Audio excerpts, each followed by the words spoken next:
ಸ್ನೇಹಿತರೆ, ಇತ್ತೀಚೆಗೆ ತಾನೇ ಹುಕ್ಕೇರಿಯ ಗ್ರಾಮೀಣ ವಿದ್ಯುತ್ ಸರಬರಾಜು ಸಹಕಾರ ಸಂಸ್ಥೆಯಲ್ಲಿ ಹೀನಾಯ ಸೋಲನ್ನು ಕಂಡಿದ್ದಂತಹ ಜಾರಕಿಹೊಳಿ ಸಹೋದರರು ಇದೀಗ ಬೆಳಗಾವಿಯ DCC ಬ್ಯಾಂಕ್ ಚುನಾವಣೆಯಲ್ಲಿ ಸದ್ಯಕ್ಕೆ ಮೇಲ್ಗೈಯನ್ನು ಸಾಧಿಸಿದ್ದಾರೆ. ಈಗಾಗಲೇ ಬೆಳಗಾವಿ DCC ಬ್ಯಾಂಕ್ನ 16 ನಿರ್ದೇಶಕರ ಸ್ಥಾನಗಳ ಪೈಕಿ 9 ನಿರ್ದೇಶಕರನ್ನು ಅವಿರೋಧವಾಗಿ ಆಯ್ಕೆ ಮಾಡಿಕೊಂಡಿರ್ತಕ್ಕಂಥ ಜಾರಕಿಹೊಳಿ ಸಹೋದರರು ಬಹುತೇಕ ಈ ಬಾರಿ ಈ DCC ಬ್ಯಾಂಕನ್ನು ತಮ್ಮ ಕೈವಶ ಮಾಡ್ಕೊಳ್ತಾರೆ ಅನ್ನುವ ಒಂದು ಸೂಚನೆ ಮೇಲ್ನೋಟಕ್ಕೆ ಕಂಡುಬರ್ತಾ ಇದೆ. ಆದರೆ ಇದೀಗ ಈ ಒಂದು ವಿಚಾರಕ್ಕೆ ಸಂಬಂಧಪಟ್ಟಂತೆ ಅಥಣಿಯ ಶಾಸಕ ಲಕ್ಷ್ಮಣ್ ಸವದಿ ಹೊಸ ಟ್ವಿಸ್ಟನ್ನು ಇಟ್ಟಿದ್ದು, ನಿಜಕ್ಕೂ ಕೂಡ DCC ಬ್ಯಾಂಕ್ನ ಒಂದು ಅಧ್ಯಕ್ಷ ಸ್ಥಾನವನ್ನು ಹಿಡಿಯೋದಕ್ಕೆ ಜಾರಕಿಹೊಳಿ ಸಹೋದರರಿಗೆ ಸುಲಭ ಇಲ್ಲ ಅನ್ನುವ ಒಂದು ಮುನ್ಸೂಚನೆಯನ್ನು ಕೊಟ್ಟಿದ್ದಾರೆ. ಬೆಳಗಾವಿಯ DCC ಬ್ಯಾಂಕ್ ಚುನಾವಣೆ ನಿಜಕ್ಕೂ ಕೂಡ ಅತ್ಯಂತ ಕುತೂಹಲಕ್ಕೆ ಕಾರಣ ಆಗಿತ್ತು. ಕೊನೆಗೆ ರಮೇಶ್ ಜಾರಕಿಹೊಳಿ, ಸತೀಶ್ ಜಾರಕಿಹೊಳಿ, ಬಾಲಚಂದ್ರ ಜಾರಕಿಹೊಳಿ ಈ ರೀತಿ ಜಾರಕಿಹೊಳಿ ಸಹೋದರರು ಒಂದಾಗಿ 9 ನಿರ್ದೇಶಕರನ್ನು ಅವಿರೋಧವಾಗಿ ಆಯ್ಕೆ ಮಾಡಿಕೊಳ್ಳೋದ್ರಲ್ಲಿ ಯಶಸ್ವಿಯಾದರು. ಅದರಲ್ಲಿ 7 ಜನ ಇವರ ಒಂದು ಗುಂಪಿನಲ್ಲಿದ್ದಂಥವ್ರು, ಯಾರೋ ಜಾರಕಿಹೊಳಿ ಗುಂಪಿನಲ್ಲಿ ಇದ್ದಂಥವ್ರು, ಇನ್ನಿಬ್ಬರು ಪಕ್ಷೇತರಾಗಿದ್ದರೂ ಕೂಡ ಈಗಾಗಲೇ ಜಾರಕಿಹೊಳಿ ಸಹೋದರರ ಪೆನಲ್ಗೆ ಆ ಇಬ್ಬರ ನಿರ್ದೇಶಕರು ಕೂಡ ಸಪೋರ್ಟನ್ನು ಮಾಡಿದ್ದಾರೆ. ಆದರೆ ಇನ್ನು ಉಳಿದಿರ್ತಕ್ಕಂಥ 7 ಸ್ಥಾನಗಳಿಗೆ ಈಗ ಚುನಾವಣೆ ನಡೀತಾ ಇದೆ.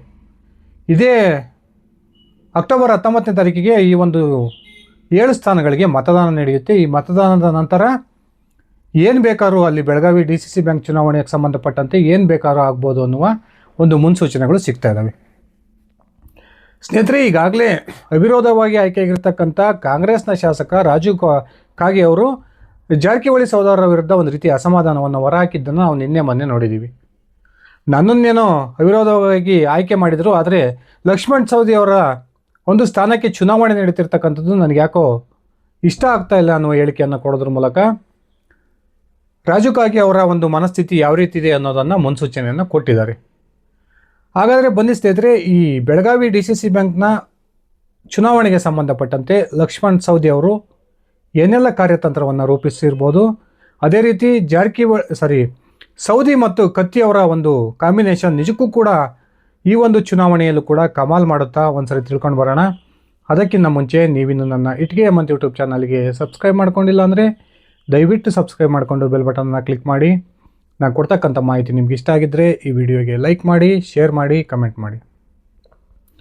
ಸ್ನೇಹಿತರೆ, ಬೆಳಗಾವಿ ಜಿಲ್ಲಾ ರಾಜಕಾರಣನೇ ವಿಚಿತ್ರ. ಒಂದೇ ಪಕ್ಷದಲ್ಲಿದ್ದರೂ ಕೂಡ ಸವದಿ ಮತ್ತು ಕತ್ತಿ ಜಾರಕಿಹೊಳಿ ಸಹೋದರರ ನಡುವೆ ಈಗ DCC ಬ್ಯಾಂಕ್ನ ಚುನಾವಣೆಗೆ ಸಂಬಂಧಪಟ್ಟಂತೆ ಜಟಾಪಟಿ ಎದುರಾಗಿದೆ. ಈಗಾಗಲೇ ಲಕ್ಷ್ಮಣ್ ಸವದಿ ಅವರ ವಿರುದ್ಧ ಮಹೇಶ್ ಕುಮಟಳ್ಳಿ ಅವರನ್ನು DCC ಬ್ಯಾಂಕ್ನ ನಿರ್ದೇಶಕ ಸ್ಥಾನಕ್ಕೆ ಕಣಕ್ಕಿಳಿಸಿರ್ತಕ್ಕಂಥ ಜಾರಕಿಹೊಳಿ ಸಹೋದರರು ಹೇಗಾದರೂ ಮಾಡಿ ಲಕ್ಷ್ಮಣ್ ಸವದಿ ಅವರನ್ನು ಸೋಲಿಸಬೇಕು ಅನ್ನುವ ಲೆಕ್ಕಾಚಾರದಲ್ಲಿದ್ದಾರೆ. ಮೇಲ್ನೋಟಕ್ಕೆ DCC ಬ್ಯಾಂಕ್ನ ಒಂದು ಅಧಿಕಾರ ಚುಕ್ಕಾಣಿಯನ್ನು ಈ ಬಾರಿ ಜಾರಕಿಹೊಳಿ ಸಹೋದರರು ಹಿಡಿಬೋದು ಅನ್ನುವ ಲೆಕ್ಕಾಚಾರಗಳು ಕಂಡು ಬರ್ತಾ ಇದ್ದಾವೆ. ಅದಕ್ಕೆ ಕಾರಣ 16 ನಿರ್ದೇಶಕರ ಪೈಕಿ ಈಗಾಗಲೇ 9 ಜನ ಜಾರಕಿಹೊಳಿ ಸಹೋದರರ ಪೆನಲ್ನಲ್ಲಿ ಅವಿರೋಧ ಆಯ್ಕೆಯಾಗಿದ್ದಾರೆ. ಆದರೂ ಕೂಡ ಲಕ್ಷ್ಮಣ್ ಸವದಿ ಮತ್ತು ರಮೇಶ್ ಕತ್ತಿ ಬೇರೆಯದೇ ಆದಂಥ ಒಂದು ಮಾತುಗಳನ್ನ ಆಡ್ತಾ ಇರತಕ್ಕಂಥದ್ದು ನಿಜಕ್ಕೂ ಕೂಡ ಬೆಳಗಾವಿಯ ಜಿಲ್ಲಾ ರಾಜಕಾರಣದಲ್ಲಿ ಏನೋ ಒಂದಾಗುತ್ತೆ ಅನ್ನುವ ಮುನ್ಸೂಚನೆಯನ್ನು ಕೊಡ್ತಾ ಇದೆ. ಇನ್ನೊಂದು ಕಡೆ 9 ನಿರ್ದೇಶಕರನ್ನು ಅವಿರೋಧವಾಗಿ ಆಯ್ಕೆ ಮಾಡಿಕೊಂಡ್ರೂ ಕೂಡ ಜಾರಕಿಹೊಳಿ ಸಹೋದರರಿಗೆ ನಮ್ಮವರೇ ಅಧ್ಯಕ್ಷ ಆಗ್ತಾರೆ ಅನ್ನೋ ಕಾನ್ಫಿಡೆಂಟ್ ಅಂತೂ ಇಲ್ಲ. ಆ ಕಾರಣಕ್ಕೆ ಈಗಾಗಲೇ ಗೆದ್ದಿರ್ತಕ್ಕಂಥ ನಿರ್ದೇಶಕರನ್ನು ರೆಸಾರ್ಟ್ಗೆ ಕಳಿಸೋದು, ಪುಣ್ಯಸ್ಥ ಕ್ಷೇತ್ರಗಳ ಒಂದು ದರ್ಶನಕ್ಕೆ ಕಳಿಸೋದು, ಮಹಾರಾಷ್ಟ್ರ, ಗೋವಾ ಈ ರೀತಿ ಬೇರೆ ಬೇರೆ ರಾಜ್ಯಗಳಿಗೆ ಗೆದ್ದಿರ್ತಕ್ಕಂಥ 9 ನಿರ್ದೇಶಕರನ್ನು ಈಗಾಗಲೇ ಶಿಫ್ಟ್ ಮಾಡಿರ್ತಕ್ಕಂಥದ್ದು ನಿಜಕ್ಕೂ ಕೂಡ ಅಲ್ಲಿ ಅಧ್ಯಕ್ಷ ಚುನಾವಣೆಯಲ್ಲಿ ಅಡ್ಡ ಮತದಾನ ಆಗ್ಬೋದು ಅನ್ನುವ ಒಂದು ಮುನ್ಸೂಚನೆಯನ್ನು ಕೊಡ್ತಾ ಇದೆ. ಈ ನಡುವೆ ಲಕ್ಷ್ಮಣ್ ಸವದಿ ಅವರು ರಾಯಬಾಗದ ಚುನಾವಣಾ ಪ್ರಚಾರದಲ್ಲಿ ಒಂದು ಮಾತನ್ನು ಹೇಳ್ತಾರೆ. ನೀವು ಇಲ್ಲಿ ನಮ್ಮ ಅಭ್ಯರ್ಥಿಯಾಗಿರ್ತಕ್ಕಂಥ ಬಸಣ್ಣನವರನ್ನೇನಾದರೂ ಈ ಒಂದು ನಿರ್ದೇಶಕರ ಚುನಾವಣೆಯಲ್ಲಿ ಗೆಲ್ಲಿಸಿದ್ದೆ ಆದರೆ ಬೆಳಗಾವಿಯ DCC ಬ್ಯಾಂಕ್ಗೆ ನಮ್ಮವರೇ ಅಧ್ಯಕ್ಷರಾಗಿರ್ತಾರೆ. ಈ ಮಾತನ್ನು ಹೇಳೋದ್ರ ಮೂಲಕ ಲಕ್ಷ್ಮಣ್ ಸವದಿ ಒಂದು ರೀತಿ ಕುತೂಹಲವನ್ನು ಹುಟ್ಟಾಕಿದ್ದಾರೆ. ಸ್ನೇಹಿತರೆ, ಬೆಳಗಾವಿ ಜಿಲ್ಲಾ ರಾಜಕಾರಣದಲ್ಲಿ ಈ ಆಯಾರಾಮ್ ಗೈರಾಮ್ಗಳು ಮಾಮೂಲಿ. ಈ ಗೆದ್ದಿರ್ತಕ್ಕಂಥ 9 ನಿರ್ದೇಶಕರ ಪೈಕಿ ಯಾರ್ಯಾರು ಗೆದ್ದಿದ್ದಾರೆ, ಅವ್ರು ಯಾರ ಕಡೆಗಿದ್ದಾರೆ ಅನ್ನೋದು ನನಗೆ ಗೊತ್ತಿದೆ ಅನ್ನುವ ಒಂದು ಮಾತನ್ನು ಕೂಡ ಲಕ್ಷ್ಮಣ್ ಸವದಿ ಅವರು ಹೇಳೋದ್ರ ಮೂಲಕ ದೊಡ್ಡ ಮಟ್ಟದ ಆಪರೇಷನನ್ನು ನಾನು ನಡೆಸ್ತೀನಿ ಅನ್ನುವ ಒಂದು ಮುನ್ಸೂಚನೆಯನ್ನು ಕೊಟ್ಟಿದ್ದಾರೆ. ಈಗಾಗಲೇ ಸಾಕಷ್ಟು ಜನ ಶಾಸಕರು ಅಲ್ಲಿ ಗೆದ್ದಿದ್ದಾರೆ.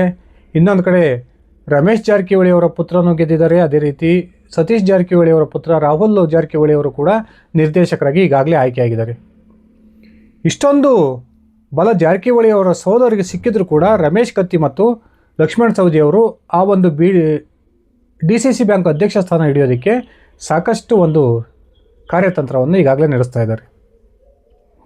ಒಂದು ಕಡೆ ಗೆದ್ದಿರ್ತಕ್ಕಂಥ 9 ನಿರ್ದೇಶಕರ ಪೈಕಿ ಕೆಲವೊಂದಿಷ್ಟು ನಿರ್ದೇಶಕರು ಈ ಸೌದಿ ಮತ್ತು ಕತ್ತಿ ಬಣಕ್ಕೆ ಬರ್ಬೋದು ಅನ್ನುವ ಲೆಕ್ಕಾಚಾರಗಳು ಕೂಡ ನಡೀತಿದ್ದಾವೆ. ಇನ್ನೊಂದು ಕಡೆ ಲಕ್ಷ್ಮೀ ಹೆಬ್ಬಾಳ್ಕರ್ ಅವರ ಸಹೋದರ ಚಂದ್ರರಾಜ್ ಹಟ್ಟಿಹೊಳಿ ಅವರು ಕೂಡ ಅವಿರೋಧವಾಗಿ DCC ಬ್ಯಾಂಕ್ನ ನಿರ್ದೇಶಕರಾಗಿ ಆಯ್ಕೆಯಾಗಿದ್ದಾರೆ. ಇಷ್ಟೆಲ್ಲ ಒಂದು ಪ್ರಕ್ರಿಯೆಗಳಲ್ಲಿ ನಡೀತಿದ್ರೂ ಕೂಡ ಲಕ್ಷ್ಮಣ್ ಸವದಿ ಮತ್ತು ರಮೇಶ್ ಕತ್ತಿ ಅವರ ಕಾನ್ಫಿಡೆನ್ಸನ್ನು ನೋಡಿದರೆ ನಿಜಕ್ಕೂ ಕೂಡ ಈ ಒಂದು ಅಧ್ಯಕ್ಷ ಚುನಾವಣೆಯಲ್ಲಿ ಏನೋ ಒಂದು ಆಗುತ್ತೆ ಅನ್ನೋದಂತೂ ಕನ್ಫರ್ಮು. ಇನ್ನೊಂದು ಕಡೆ ತನಗೆ ಕಾಂಗ್ರೆಸ್ ಸೇರ್ಪಡೆಯಾದಾಗಿಂದನೂ ಕೂಡ ರಾಜ್ಯದ ಮಂತ್ರಿಮಂಡಲಕ್ಕೆ ತಾನು ಸೇರಬೇಕು ಅನ್ನುವ ಪ್ರಯತ್ನವನ್ನು ನಿರಂತರವಾಗಿ ಮಾಡ್ತಾ ಇರ್ತಕ್ಕಂಥ ಲಕ್ಷ್ಮಣ್ ಸವದಿ ಅವರಿಗೆ ಜಾರಕಿಹೊಳಿ ಸಹೋದರರು, ಅದರಲ್ಲೂ ಕೂಡ ಸತೀಶ್ ಜಾರಕಿಹೊಳಿ ಅವರು ಅಡ್ಡಗಾಲನ್ನು ಹಾಕ್ತಾನೆ ಬಂದಿದ್ದಾರೆ. ಇನ್ನೊಂದು ಕಡೆ ಸಿದ್ದರಾಮಯ್ಯನವರು ಇನ್ನೊಂದು ತಿಂಗಳೊಳಗೆ ರಾಜ್ಯದ ಸಚಿವ ಸಂಪುಟವನ್ನು ಪುನರ್ರಚನೆ ಮಾಡ್ತೀನಿ ಅನ್ನುವ ಒಂದು ಹೇಳಿಕೆಯನ್ನು ಪದೇ ಪದೇ ಕೊಡ್ತಾ ಇರ್ತಕ್ಕಂಥದ್ದು. ಆ ಸಂದರ್ಭದಲ್ಲೂ ಕೂಡ ಬಹುತೇಕ ಲಕ್ಷ್ಮಣ್ ಸವದಿ ಅವರಿಗೆ ಸಚಿವ ಸ್ಥಾನ ಸಿಗೋದಿಲ್ಲ ಅನ್ನೋದು ಕನ್ಫರ್ಮ್ ಆಗಿದೆ. ಆ ಕಾರಣಕ್ಕೆ ಅನಿವಾರ್ಯವಾಗಿ ಲಕ್ಷ್ಮಣ್ ಸವದಿ ಅವರು ಈಗಾಗಲೇ ಒಂದು ಕಾಲನ್ನು ಕಾಂಗ್ರೆಸ್ನಿಂದ ಹೊರಗಿಟ್ಟಿದ್ದಾರೆ. ಮುಂಬರ್ತಕ್ಕಂಥ 2028ರ ಚುನಾವಣೆಯಲ್ಲಿ ಇವರು ಜಾರಕಿಹೊಳಿ ಸಹೋದರರ ವಿರುದ್ಧ ಹೋರಾಟವನ್ನು ಮಾಡೋ ನಿರ್ಧಾರಕ್ಕೆ ಬಂದಿದ್ದಾರೆ ಅನ್ನುವ ಒಂದು ಮಾಹಿತಿಗಳು ಸಿಗ್ತಾ ಇದ್ದಾವೆ. ಅದೇ ಕಾರಣಕ್ಕೆ ಒಂದೇ ಪಕ್ಷದಲ್ಲಿದ್ದರೂ ಕೂಡ ಲಕ್ಷ್ಮಣ್ ಸವದಿ ಮತ್ತು ಸತೀಶ್ ಜಾರಕಿಹೊಳಿ ಅವರ ನಡುವೆ ಎಲ್ಲವೂ ಕೂಡ ಸರಿಯಾಗಿಲ್ಲ. 2019ರಲ್ಲಿ ರಾಜ್ಯದಲ್ಲಿ ಅಧಿಕಾರದಲ್ಲಿದ್ದಂತಹ ಕುಮಾರಸ್ವಾಮಿ ನೇತೃತ್ವದ ಕಾಂಗ್ರೆಸ್ ಹಾಗೂ JDS ಸಮ್ಮಿಶ್ರ ಸರ್ಕಾರದ ಪತನಕ್ಕೆ ಬೆಳಗಾವಿಯ ಒಂದು ಸಣ್ಣ ಚುನಾವಣೆ ಕಾರಣ ಆಗಿತ್ತು. ಇದೇ ಅಕ್ಟೋಬರ್ 19ನೇ ತಾರೀಕು ಅಂಥದೇ ಒಂದು ಚುನಾವಣೆ ಬೆಳಗಾವಿಯಲ್ಲಿ ನಡೆಯುತ್ತೆ.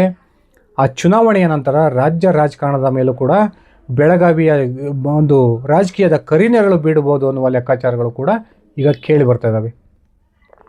ನಿಜಕ್ಕೂ ಕೂಡ ಲಕ್ಷ್ಮಣ್ ಸವದಿ ಮತ್ತು ಕತ್ತಿ ಈ ಒಂದು ಚುನಾವಣೆಯಲ್ಲೂ ಕೂಡ ಅಧ್ಯಕ್ಷ ಸ್ಥಾನವನ್ನು ತಮ್ಮ ಬಳಗಕ್ಕೆ ಪಡೆದುಕೊಳ್ತಾರೆ ಅನ್ನುವ ಪ್ರಶ್ನೆಗಳು ಕೂಡ ಉಟ್ಕೊಂಡಿದ್ದಾವೆ. ಲಕ್ಷ್ಮಣ್ ಸವದಿ ಮತ್ತು ರಮೇಶ್ ಕತ್ತಿ ಅವರು ಅತ್ಯಂತ ಒಂದು ಕಾನ್ಫಿಡೆಂಟಾಗಿ ನಾವೇ ಅಧ್ಯಕ್ಷ ಸ್ಥಾನವನ್ನು ಹಿಡಿತೀವಿ ಅನ್ನುವ ಹೇಳಿಕೆಯನ್ನು ಬಹಿರಂಗವಾಗಿಯೇ ಕೊಡ್ತಾ ಇದ್ದಾರೆ. ಇನ್ನೊಂದು ಕಡೆ ರಮೇಶ್ ಕತ್ತಿ ಅವರಂತೂ ಜಾರಕಿಹೊಳಿ ಸಹೋದರರ ವಿರುದ್ಧ ಒಂದು ಜಾತಿ ಲೆಕ್ಕಾಚಾರದಲ್ಲಿ ವಾಗ್ದಾಳಿಯನ್ನು ನಡೆಸ್ತಾ ಇದ್ದಾರೆ. ಸಾಮಾನ್ಯ ಕ್ಷೇತ್ರವಾಗಿರ್ತಕ್ಕಂಥ ಅರಬಾವಿ ಗೋಕಾಕ್ಗೆ ಈ ಜಾರಕಿಹೊಳಿ ಸಹೋದರರು ಬಂದು ಅಲ್ಲಿ ಶಾಸಕರಾಗ್ತಾ ಇದ್ದಾರೆ. ಅಲ್ಲಿರ್ತಕ್ಕಂಥ ನಮ್ಮ ಸಮುದಾಯದವರು ಈ ವಿಚಾರವನ್ನು ಕುರಿತು ಯೋಚನೆ ಮಾಡಬೇಕು ಅನ್ನುವ ಒಂದು ಮಾತನ್ನು ಹೇಳೋದ್ರ ಮೂಲಕ ರಮೇಶ್ ಕತ್ತಿ ಬೇರೆ ಒಂದು ರೀತಿಯ ವರಸೆಯನ್ನು ಈ ಒಂದು ಚುನಾವಣೆಯಲ್ಲಿ ತೆಗಿತಾ ಇದ್ದಾರೆ.